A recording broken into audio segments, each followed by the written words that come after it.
What's up, everybody? Welcome back to another episode of Rams Brothers. I'm your host, Dean, and I'm joined, as always, by my brother and the other great host of this show, Nick. And Nick, the Rams are winners of 3 straight games. They're in second place in the NFC West. The season has just begun, their first road victory of the season. But first and most importantly, how are you, my good brother? I may need a respirator. My heart is going a mile a minute, that fast. I am totally exhausted from watching that game, but I'm good. We are 500 again. Who would have thought? You know, you're fully in the division race. You're fully invested in the season. Look at that. And we're above San Francisco right now and Seattle because we won those head-to-head matchups. Lost to the Cardinals. That's okay because we get them again at home. Yeah, you know what? The Bears had a chance to allow for the Rams to jump into first place if they were able to take care of business today. But obviously, Arizona, the roller coaster that they are, were able to get a win. I'm happy with second place right now, considering how the season has gone. But Nick, you mentioned you were on a respirator. Your heart is going a mile a minute. What happened on that 103-yard touchdown return? You were screaming and yelling. Yeah, you got to knock at the door. What happened? I'm watching the game with my friend who's a Seattle fan. He came over. After I was just on like a flight all day, it was like a lot to squeeze in. And like my heart is all over the place. The game is everywhere. The Rams score 103, franchise history, pick 6. So I'm banging. I bang on my own door from the inside 4 times. And then 5 minutes later, I get on the door from a cop that's saying he thinks somebody is screaming because they need to get out of the house. And I'm like, sir, I think that was me banging on my door from the inside when the Rams scored a 103-yard pick 6. So Cam Kinchens, a lot of Rams fans, I think, were thinking to themselves, all right, we got Jalen McCullough. Obviously, John Johnson's still hurt. Who knows if this kid could play? He's struggling in coverage. He comes out of this game with 2 interceptions. He had one that was 103 yards. It was the 4th longest in NFL history. Obviously, the 2 longest returns in NFL history were both from Ed Reed, but 4th longest and longest in Rams franchise history is by Cam Kinchens, the draft pick out of the U. And you know what? It seems like guys out of the U, when they're in the red zone, they know where the ball is. They have a nose for the ball. And it's reminiscent of when we were doing our draft evaluation. And Louis Riddick was like, this Cam Kinchens kid, he could be a future Pro Bowler. He knows, I think he had 11 interceptions in his last year at the U. So things are going well for the Rams at this point. Obviously, we mentioned 3 straight wins. The trajectory is going up. We went from 1-4 to a point in this season where everybody was like, oh, this season's over. We should start Stafford, trade Cup. Get rid of the whole thing. Like, let's do a fire sale. Like and the media really kind of jumped on that bandwagon too, right before the victory against Minnesota was like, okay, we're going to try and, reevaluate this roster. Cooper Kupp's on the trading block. Everything is going to change for the trajectory of this Rams roster. And, this core is starting to fizzle out. It's time to move on. It's time to bring a refreshed approach. Like, let's look for a new quarterback. Let's trade our #1 receiver. And now everything is turned on its head. Rams are in second place in the division, and things are looking up. And these are some stats from JB Long, the voice of the Rams. Of note, in the Rams overtime win, he mentions Stafford ties Eli Manning with 366 touchdowns. He had 2 today, both to Demarcus Robinson. Cooper Kupp, 3rd most receptions in Rams franchise history. So it's Isaac Bruce, Torrey Holt, Cooper Kupp in terms of most receptions in the Rams' history. He broke Henry Ellard's record. He was in 3rd. 7 Rams contributed for at least a sack and a half, which is remarkable. Braden Fisk had the hat trick. Kobe Turner got involved. Quentin Lake had a sack. Jared Verse was really, really tough. Longest interception return in franchise history, 103 yards. 4th straight game of the Rams scoring on defense, which seemed impossible over the first 5-6 weeks of the season. But now it's a reality. This young front's playing really well. The secondary has really come along since Akello came back and Darius Williams is healthy. Cam Kinchens, 2nd Rams rookie with a multi-interception game in 2024. 1st road win, 3 in a row since the bye. And I would be wrong to not mention Jalen McCullough as well, who kind of kicked off this game with an interception. And he's been playing really well. He's got 4 interceptions in 8 games. So this team is completely different from what it was 4 or 5 weeks ago. And I think the overall morale and mindset of Rams fans right now is like, all right, let's go play for the division. Let's try to get back into the playoffs and do exactly what we did last year when we were 3-6 coming out of the bye. To be where you are right now is incredible. To steal a win in Seattle is remarkable. A game where it felt like really you were destined to lose. There's flag after flag on both sides of the ball. You never really feel like you're in the driver's seat. You kind of get it off after the 103-yard pick six, and you're like, okay. And then a block punt immediately after. So it's like the game is always back and forth. And, you know, you're able to go in there and win against a divisional rival in the hardest place to play. Yeah, and now you're talking about the future and, like, where we could be. Like, who are the next games? You have Miami on Monday night. Oh, my God. And then right after that, you have another AFC East team, the Patriots. Yeah, Patriots. Yeah. Yeah. So, I mean, like, really, you can start stacking and getting to a point where you're not only in the fight for the division, you're in the fight for, like, a high seed in the NFC.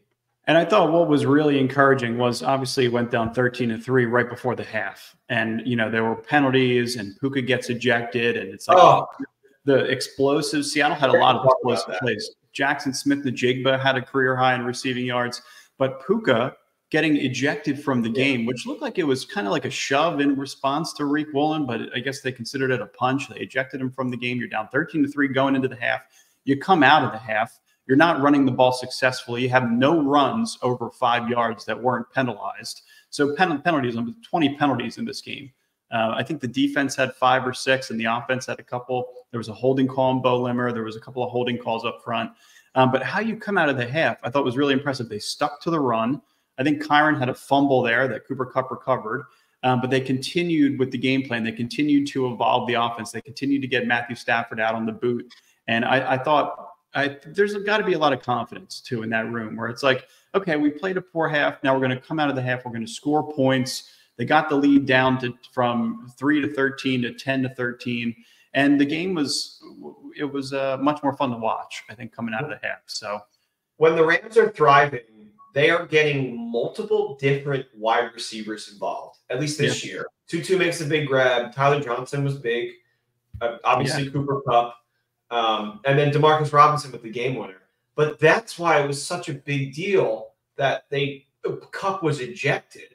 And they kept saying punch. Puka ejected him. No. Oh, sorry. Yeah, Puka. Yeah. They kept saying he punched him.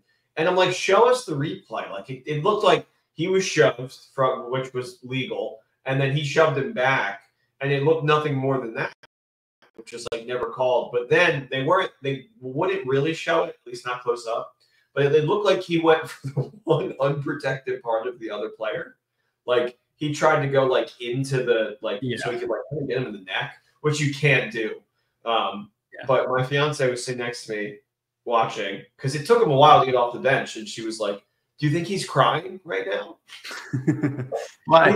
He looked really upset. Like, what do you mean I can't play anymore? I'm sure it was a really emotional week for him too, because like he had the injury scare on Halloween. Everybody thought on Halloween that Puka Nacua's season was going to be in doubt for the remainder of the year because he re-injured the PCL or the bursitis. And then a couple of days later, it was like, okay, no, Puka's good to go. Puka's going to be expected to play. He only catches 1 out of 4 targets in this game and then ends up getting ejected before the half end. So I would imagine it was extremely emotional. But Nick, to your point, getting multiple receivers involved, Coop went over 100 yards in this game. So Coop was incredible. Oh, that's the Jalen McCullough stat. Hold on, where's the Cooper Kupp stat? I had a Cooper Kupp stat in here in terms of over 100 yards. So 11 receptions, 104 yards, no touchdowns. Demarcus Robinson went for 6 for 94 yards on 9 targets and 2 touchdowns. Tyler Johnson, Nick, he had that huge catch in overtime, which looks like it could have been an interception, but Tyler Johnson kind of rips it away. And then he had another big play where he was able to get out of bounds, which, you know, a lot of Rams fans kind of wrote him off over the past couple of weeks. Tutu had a big catch in overtime, had a big drop early on, but a big catch in overtime. I think really encouraged. Davis Allen had a catch, which I thought could have been a touchdown if they looked at it again. So I think a lot of good things in totality from this Rams offense. Obviously, they struggled a little bit. Stafford made a couple of errant throws. They weren't able to run the ball as well as we would have liked in the first half, but everything kind of came together. And I think the adjustment really occurred when they were like, we got to really kind of put our minds to it. and figure out a game plan without Puka Nacua on the field and figure out a way to get a win on the road. So they did. Tutu's making big catches. I know he didn't complete all of them, but he did make a big catch towards the end. The Tyler Johnson catch in overtime, it looked like it was angels in the outfield, where in slow motion, where he was like, somebody was like, the Seattle defender's here ready to catch the ball. And all of a sudden, in slow-mo, he, like, appears from, like, the side of the screen and, like, rolls in to grab the ball. It was the coolest thing I've seen this season, I think, outside of the 103-yard pick. But I'm gonna give you a little trivia question here, since you talked about angels in the outfield. Who is the head angel? Christopher Lloyd. Christopher Lloyd. Al. And he has the Dodgers hat. He goes, "Just call me Al." I got another one. Who played center field? I don't know. Matthew McConaughey. Tough one, huh? That cast, incredible cast. Regardless, I thought this was a really funny comment from not Sean McVay at Sean McVay's burner. Since we're talking about Reek Will and 2 Chainz doing his best DK Metcalf impression, he changed his name to Reek because he effing stinks. And you know what, Reek Woolen, I think you could have probably called 10 penalties on Reek Woolen alone. He had the hold on Cooper Kupp. He was insanely aggressive against Puka Nacua. And he was actually the player, Nick, on the Angels in the outfield reference that you made on Tyler Johnson that was just waiting for that ball to fall into his breadbasket, and Tyler Johnson just ripped it away. So a lot of big plays from the offense, but also we have to credit the defense. This tandem's incredible. I mean, what the Braden Fisk was shot out of a cannon on a couple of plays. I'm going to go through the sacks. These are the sack totals in this game. Quentin Lake had 1. Kobe Turner had 1. Byron Young had 1. I thought Byron Young made a couple incredible plays. And the stop on 4th down was a collective effort in overtime. Jared Verse had 1. Braden Fisk was only credited with 2, but I think he had 3. Tyler Davis had a half a sack. Michael Hoyt had a half a sack. They had 7 total. It's their most since 2020 against Washington when Aaron Donald was still in the field. So you're getting a ton out of your young front. And the linebacker play can be mitigated, the inefficiencies you have in that second level because your front is playing so well, right? When nobody's talking about Christian Roseboom right now. Everybody's talking about I thought Roseboom kind of had a good game. I mean, he was there. I thought he did too.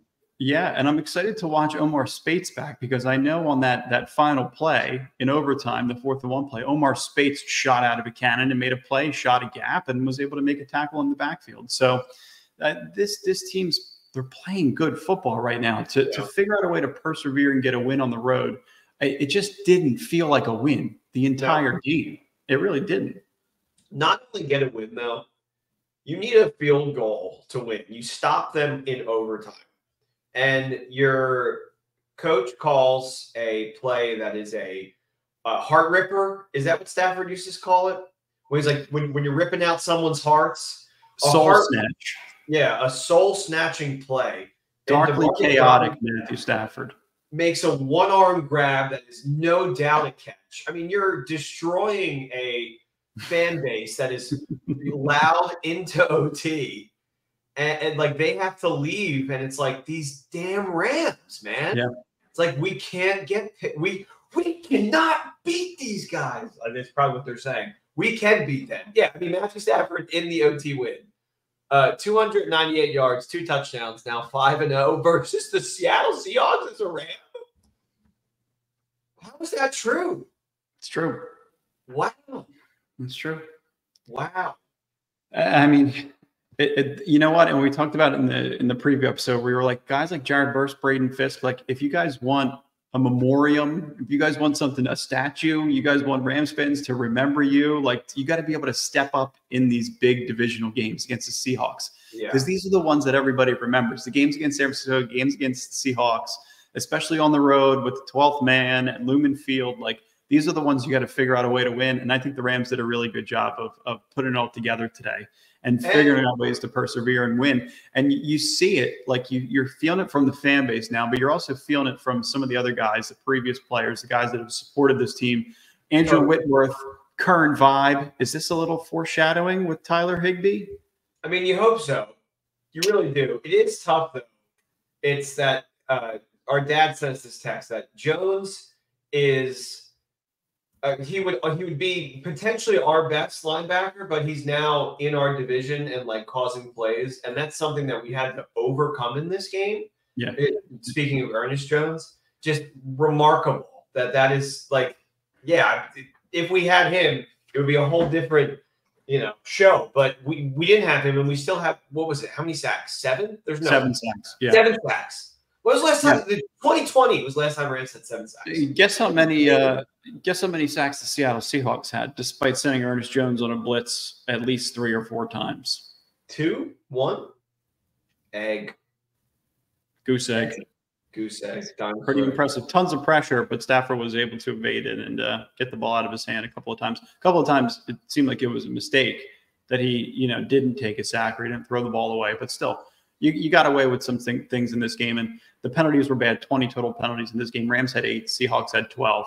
But how about Cam Curl, rather, coming out and saying, "OMG, I love playing for the Rams." It just seems like this team is all kind of starting to come together. Like, you would have never gotten this tweet after 1-4, but you win 3 straight. You win on the road. The energy in that locker room after the game. McVay handing out game balls. I'm sure Cam Kinchin's got one. He's probably the defensive player of the week. I'm sure Jalen McCullough got one. The entire defensive line probably got one. And Demarcus Robinson. Yeah, definitely. From that catch, come on. Yeah. And you know what? Not mistake-free, not on special teams as a whole, but from our kicker, Cardi, and theirs wasn't, misses that extra point, and that's the difference in the game. It is. Yeah, and I mean, the only mistake he made on special teams today was the block punt. Right, but it's a new punter. Yeah, it's a brand new punter. And otherwise, I thought he was fine, considering he was a rent-a-punter. So. Right. I mean, fine. A block punt is never fine, but fine. I mean, and then that's not even always 100% on him. Right. The key to this one was that you just had to survive in advance. And now you got Miami. Monday night's going to be a hell of a lot of fun. They just played a really tough game against the Buffalo Bills. Was it in Buffalo? I think it was. Mm-hmm. That game was really tough. I think it was only a 3-point game towards the end. And then you got the Patriots, who just lost in overtime to the Titans, I believe. Yeah. So, Drake May makes like the most beautiful 0-0 touchdown. And you're away in Nashville, and you don't go for 2. Like, you have nothing to play for this season, Patriots. Like, have some fun. Get some confidence in your starting quarterback. That's just stupid. Yeah, but you know what? Hopefully that's a if you do end up falling to Miami, it would be an out of conference game, and then you got an opportunity to go get back to 500 again, or you have an opportunity now to win 2 straight before your next stretch. So you get this team to 6-4. The whole season is just completely different from what everybody had initially expected. So I think that should be so overwhelmingly happy at this point. 6-4. How many is that in a row after the bye? That would be 5. That would be 5. 5 in a row post bye. Yeah, I think if you're at that point, the talking heads of the NFL world are going to start saying, "I don't know, bro. Rams Super Bowl, bro." I don't know. Aaron Donald, should Aaron Donald come back to this team? Aaron Donald, come back, bro. Yeah, I know. Who is that? The Stonehead man. AJ Hawk. Yeah. Agent Pat McAfee. Yeah, I'm sure McAfee. They'll be asking for it. They'll be asking for it. But as always, we appreciate you guys. Always, Nick, always a lot of fun. I appreciate you jumping on the pod tonight because tomorrow we got a busy day. Want to remind everybody to download the Autograph app, punch in your referral code RAMSBROS. You want tickets to an upcoming Rams game. You want some merchandise discounted. This is a good way to consume the content in the app and get rewarded just for being a Rams fan. And also, I just want to remind everybody too. Ram it. Like and subscribe. I'm coming at you guys twice a week. Preview episode, post-game recaps, live recaps, whatever you guys want. We're here for it. The season has just begun. I'm wearing my Blitz shirt for the sake of the 7 sacks we had today. It's a good time to be a Rams fan. This post-Super Bowl window is not yet closed. And I just don't want to give up hope on it quite yet. So shout out to my buddy Ben, who came over as a Seahawks fan and watched the game with me.